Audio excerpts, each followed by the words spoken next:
Okay mga kababayan, Chris Ulo po at welcome back po ulit dito sa ating YouTube channel. Okay mga kababayan, ito na. May matinding hamon ho rito kay Senador Bato de la Rosa. Kasi nung nakaraan mga kababayan, may pinapakalat hong chismis ito eh. Sabi ko nga, markado sa akin ito si Senador Bato de la Rosa kasi ano to dati nabis to ng mga kalokohan kasinungalingan nito eh. Natatandaan nyo mga kababayan, mga ka-analyze, nung si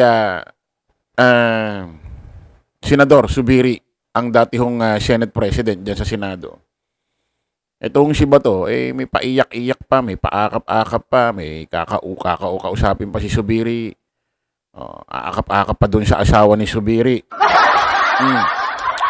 Yun naman pala, sa lahat ng dramang yun, kasama naman pala siya doon sa pagboto na kung saan mapatalisik, mapaalis sa pwesto ito si Subiri. Doon sa posisyon sa Senado bilang Senate President. Kaya yung mga panahon na yon, bad trip, galit dito si dating Senate President Senador Subiri eh. Pangalawa, sabi niya, dati, kaya hindi siya, naaalala nyo yung unang hearing ho ng Quadcom, usaping war on drugs, extrajudicial killing.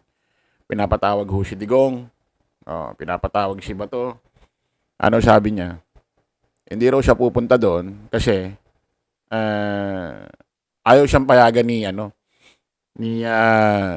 Senate President Chis Escudero.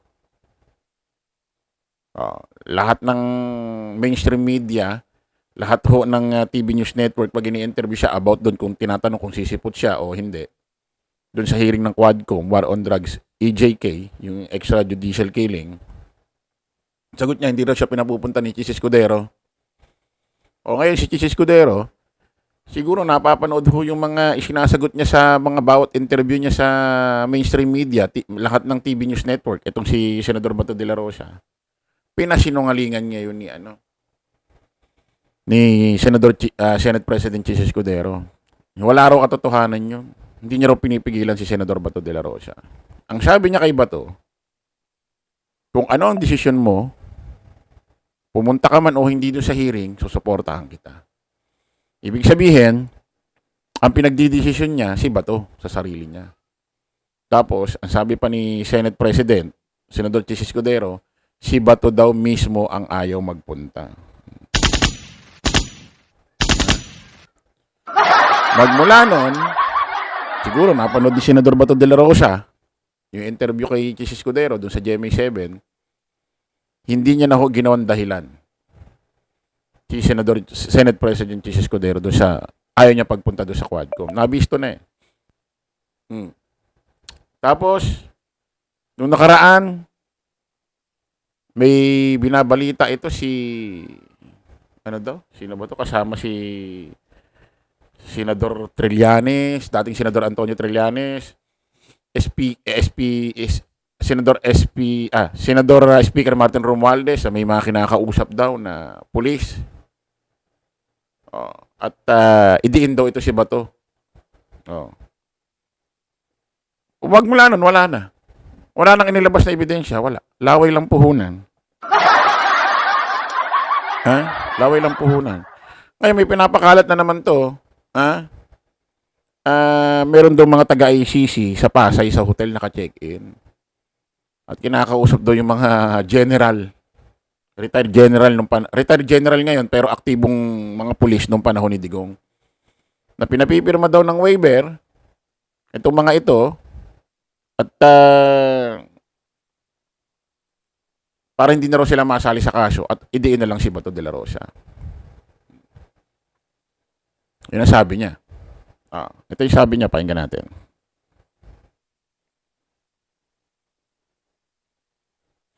Tulad ng ibang kaalyado ni FPRRD, may kondisyon din si Senador Bato de la Rosa bago kagatin ang alok na rekonsiliasyon ng Pangulo. Nagsimula kasi ito, kasi si Pangulong Bongbong, handa raw siya makipag-ayos sa pamilya Duterte. Reconciliation. Yung pamilya Duterte, wala namang sinasabi.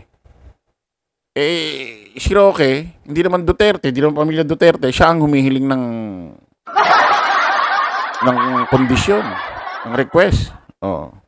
Ito naman si Bato, hindi rin naman siya ang binabanggit, hindi ka rin naman Duterte. Siya rin ang may request. Ang sabi pamilya Duterte. Oh, hindi sa inyong kampong mga DD shit. Hindi naman ganoon. Oh, sila ang mga nagdidemand. Oh, ito sagot ni Bato de la Rosa kay PBBM. Babalik si Hana T para sa detalye. May ICC investigators sa Pinas. Yan ang pahayag ni Senator Bato de la Rosa sa programang On Point ng Bilyonaryo News Channel nang tanungin kung paano mapapatunayan ni Pangulong Bongbong Marcos ang kanyang sincerity sa pakikipagkasundo sa mga Duterte.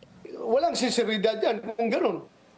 Ang pinakaunang gawin ni Pangulong Duterte, ni Pangulong Marcos dapat, palayasin niya yan, i-deport niya yung mga ICC investigators na yan na andito ngayon, na nananakot sa ating mga kapulisan na mag-testigo. Sabi ni De La Rosa, nasa isang hotel daw sa Pasay City ang mga ito at may pinapapirma raw silang affidavit sa retired police officers para idiin siya sa kaso ni FPRRD sa ICC. Una nang lumitaw sa isang Senate investigation na may mga tauhan ng ICC na bumisita rito sa bansa para mag-imbestiga sa nangyaring war on drugs. Kilala namin yung mga tao na sangkot dyan, na sige patawag ng mga pulis.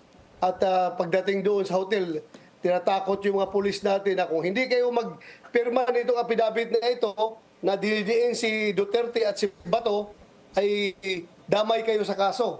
Kaya kung ayaw niyo madamay sa kaso, pirmahan niyo ito affidavit na ito. Bumuelta pa ang dating PNP chief sa ahensya na anyay hinahayaan daw ang ganoong treatment sa mga retiradong pulis. Balak niyang maghain ng resolusyon sa 20th Congress para magkasa ng Senate investigation tungkol dito. I hope the PNP should take care of its people. Yun ang Parang sinisisi pa ni... Ang problema rito, laway lang puhunan ni Senador Bato de la Rosa, wala namang hinahatag na kahit anong ebidensya dyan sa interview na yan. Sisisihin pa yung PNP. Hindi niya pa nga napapatunayan. Wala... Nagpapa-interview ka lang, nagsasalaysay ka lang dyan. Wala may nahatag na ebidensya. Oh. Tapos sinisisi na agad yung PNP. Ano kaya itong tao? Sinisisi mo agad yung PNP. Ikaw nga sa termino mo bilang PNP chief, ang ulo ng Philippine National Police may nangyaring patayan doon sa loob ng Camp Crame. Di ba, pinatay doon yung Koreano? Oh, sa term mo yun nangyari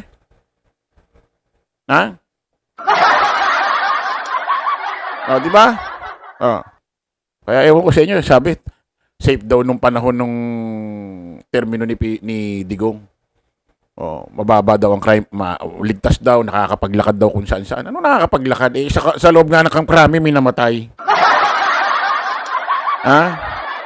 Yung mga naniniwala lang dyan, baka hindi alam yung mga ibang istorya Kulang sa info. Meron bang ligtas sa mga... Paano mo masasabing ligtas? Sa loob mismo ng... mismong base, mismong pinaka-mother unit ng Philippine National Police, Camp Crame. May namatay sa loob. Pulis pa pumatay. Ano yun? Paano nangyari yun? Yung driver niya, ni Glenn Chong, driver bodyguard niya, si Santillan ba yun? Correct me if I'm wrong. 2019, pinatay ng mga pulis din.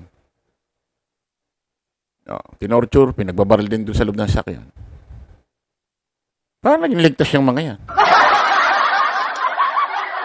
Paano naging ligtas yan? Abayaw ko rin sa... Hindi ko na ba't nila sinasabing ligtas ng panahon ni Digong? ang tingin ko bakit lang ginaganon yung mga tao nila? Umuugong ang isang warrant of arrest mula sa ICC laban sa senador dahil sa pagiging architect niya ng kampanya kontra droga ng Duterte administration. Wala pang opisyal na pahayag ang PNP at Malacanang tungkol dito. Tuloy-tuloy naman ang pag-uusap ng Duterte Bloc tungkol sa impeachment. Yan, ibang istorya na yan. Ito ngayon mga kababayan, sumagot ngayon yung pamunuan or yung pinuno ng Philippine National Police. Siyempre si PNP Chief, Romel Marbel. Palakpakan natin. Pakinggan ho natin yung sinabi ni PNP Chief.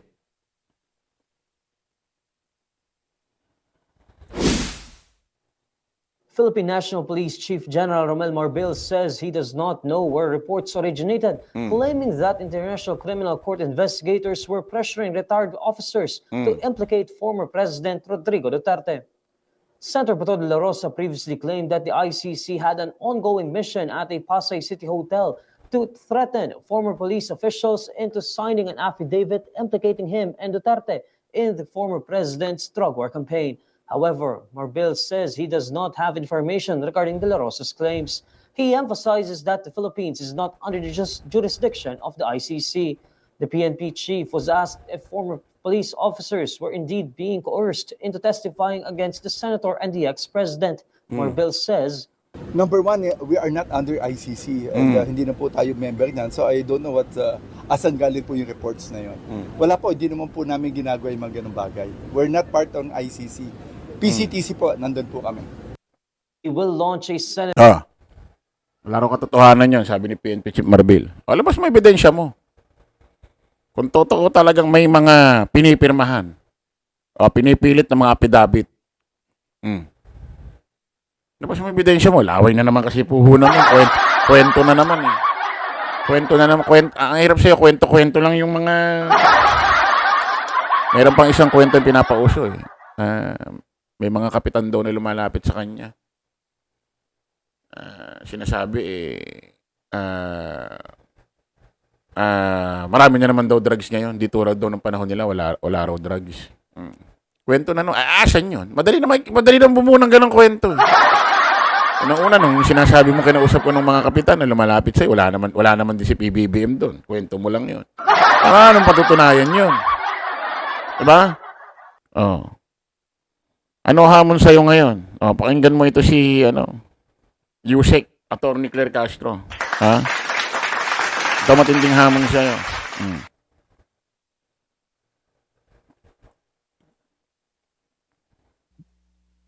Alright, and eto ma'am, sa ibang issue naman ho, no, kahapon ho, inakusahan ni Senator Bato de la Rosa ang mga investigador ng ICC ng pagbabanta di umano doon sa mga retiradong pulis sa Pasay City para ho pumirma nitong mga affidavit laban sa kanya at kay dating Pangulong Duterte.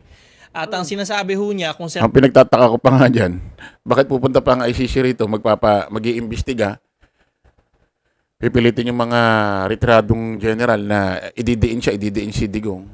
Doon na nga si Digong nakakulong na eh. Para saan pa yun? Nakakulong na nga si Digong. Sa'yo, ongoing na raw yung warrant. Lapit na raw. kung seryoso daw si Pangulong Marcos sa reconciliation sa pamilya Duterte, dapat daw hong palayasin agad itong mga ICC probers. Ano ho yung masabing ho dito? Ang daling gumawa ng kwento. So kung meron siyang kwento, yung sinasabi niya na napinipilit ng mga pulis, o di pagawaan niya ng document, pagawaan niya ng affidavit na may mga ICC ditong pinipilit silang mag-testify. Alam mo, Attorney Danny, alam mo naman yan. Ano bang klaseng pamimilit ang kinukwento ni Senator Bato? May tutukan ba to? Mga sinasabi niya, uniformed personnel to. Kaya ba itong takutin basta-basta? Nung sinabi niya tinatakot na isasama, for me lang ha, Attorney Danny. Ang taong walang alam, ang taong walang alam, kaya mo bang piliting mag-testify? Yeah, I can remember. Yes, pala, yes. Yun nangyari kay Ragos at kay Kerwin Espinosa nung panahon ni Senator Leila de Lima. Oo. Napilit. Medyo nag-sarcastic rito si Yusek, si Atty. Claire. Medyo nag-sarcastic siya. Baka iba hindi makaget. Kasi, naalala niyo si Ragos? Inamin niya, bumaligtad na siya ngayon. Isa yun sa dahilan bakit napawalan sala si dating sekretary ng DOJ, Leila de Lima. Bumaligtad si Ragos. Napilitan lang daw siyang ituro si De Lima kasi iniipit siya ng nakaraang administrasyon. Tinuro niya pa ngayon dating sekretary ng DOJ. Sino ba yun? Yung tsapad yung mukha na may mga uban. Excuse me. Ibig mo sabihin ba, Yusek, Atty. Claire, pwede na may kumakausap talaga ngayon sa mga retiradong general na sabihin nyo, pamalitan nyo, kunyari may kumakausap sa inyo mga ICC. Pinatakot kayo. Sabihin ba, style na ba dati to? Style na ba? Ha? Tuloy natin si Atty. Claire. Pilit pala silang mag-testify, na pilit silang gumawa ng dokumento laban kay Senator Leila de Lima. So maybe, yun yung nagawa nila. It takes one to know one.